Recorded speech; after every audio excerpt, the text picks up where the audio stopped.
Malaisée, la région effectivement soutenait les MDPH franciliennes dans le cadre d'une participation aux fonds départementaux de compensation du handicap, ces fonds qui permettent aux personnes handicapées de faire face à des frais liés à leur handicap, notamment les restes à charge de l'acquisition de fauteuils roulants, mais aussi d'aides techniques ou d'aménagement de véhicules. Alors en 2024, la région a versé 2 millions d'euros aux 8 MDPH, soit environ entre 230 et 250 000 euros par MDPH, soit 10 à 15% du montant de ces fonds. Des fonds pas toujours utilisés dans leur totalité d'ailleurs, et plusieurs MDPH n'appelaient pas le deuxième versement de la région. Donc à ce stade, il nous faut rappeler que le handicap est une compétence du département, que c'est le département qui a la charge des politiques de compensation. Alors plusieurs points pesaient dans notre souhait de réaffecter notre contribution au MDPH vers d'autres politiques, mais toujours liées au handicap. Premièrement, il ne s'agit en aucun cas d'un changement décidé en catimini. La décision a été envisagée dès l'annonce de la restriction des financements de l'État à l'automne 2024.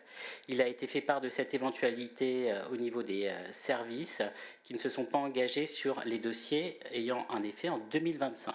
Et après une annonce verbale de la présidente au président de département fin 2024, la suppression a été confirmée par notre DGS en février 2025 par courrier au président de la MDPH. Je m'interroge donc sur le calendrier de votre sortie. Donc voilà, rien n'a été fait en catimini et dans la discussion avec les départements. Deuxièmement, le gouvernement a annoncé la prise en charge intégrale par l'assurance maladie des fauteuils roulants. Il n'y aura donc plus de reste à charge pour les personnes handicapées pour leurs fauteuils, donc plus d'intervention du fonds de compensation des MDPH en la matière. Et c'est une loi à saluer. Vous devriez donc comprendre que l'aide de la région au fonds de compensation aurait fait doublon avec cette nouvelle prise en charge de l'assurance maladie. Il faut donc rappeler que les personnes en situation de handicap bénéficieront toujours d'aide à l'équipement de leur logement ou aide technique via les fonds des départements et de l'assurance maladie. C'est donc sans incidence sur les franciliens concernés. Alors moi je voulais revenir aussi parce que je pense que cet amendement, c'est l'occasion de dire tout ce que l'on fait et tout ce que vous n'avez pas fait quand vous étiez à la tête de la région, parce que quand on vous a succédé, vous n'étiez pas à la hauteur des politiques liées au handicap. Il n'y avait pas d'élus spécifiquement dédiés au handicap. Le siège de la région n'était même pas accessible. Vous receviez les franciliens handicapés dans des cafés.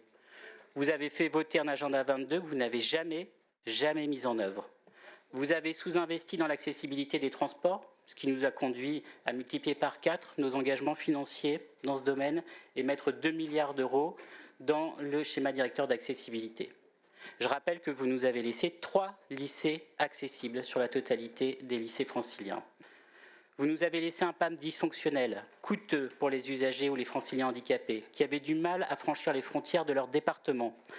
Alors que la contribution des départements est restée inchangée, la région a mis 14 millions d'euros de plus pour régionaliser le PAM, supprimer les frontières départementales, diviser par 4 le prix des trajets au profit du pouvoir d'achat des usagers, multiplier par 2 le nombre d'inscrits, passer à 93% de ponctualité, passer de 700 000 à 1 million d'euros de trajets par an et passer à 90% de satisfaction. Votre politique handicap régionale, c'était aussi l'absence de financement pour le logement inclusif, ce que nous faisons. Pas de plan régional autisme non plus, ce que nous avons fait. Pas d'action pour les aidants, qui sont hors de compétence de tout le monde. Alors que nous lançons un appel à projet. Nous avons lancé un appel à projet en 2016, qui marche très bien. Et c'est d'ailleurs l'un des points inscrits à ce rapport. Vous n'aviez pas de convention pour l'emploi et la formation des personnes handicapées avec la GFIP. Nous venons de signer notre 3e convention, le renouvellement de cette convention. La région était même sous votre exécutif dans l'illégalité en n'ayant que 3% d'agents en situation de handicap, alors que la loi en prévoit 6 et que nous sommes à 9%. Par ailleurs, vous n'engagiez pas la région dans les grands projets quand nous avons mis 1 million d'euros sur la maison de l'autisme à Aubervilliers, 1 million sur la maison de répit à Boulogne, 1 million d'euros sur le pôle déficience visuelle à Nanterre, 1 million d'euros sur le budget participatif qui rencontre un vrai succès. Au total, ce sont 150 millions d'euros par an qui sont directement fléchés pour le handicap par le Conseil régional. À population comparable, aucune région ne fait autant pour le handicap. Voilà, Madame Malaisé, je vous le redis, votre amendement il aura le mérite de me permettre de redire tout ce que nous faisons et tout ce que vous n'avez pas fait.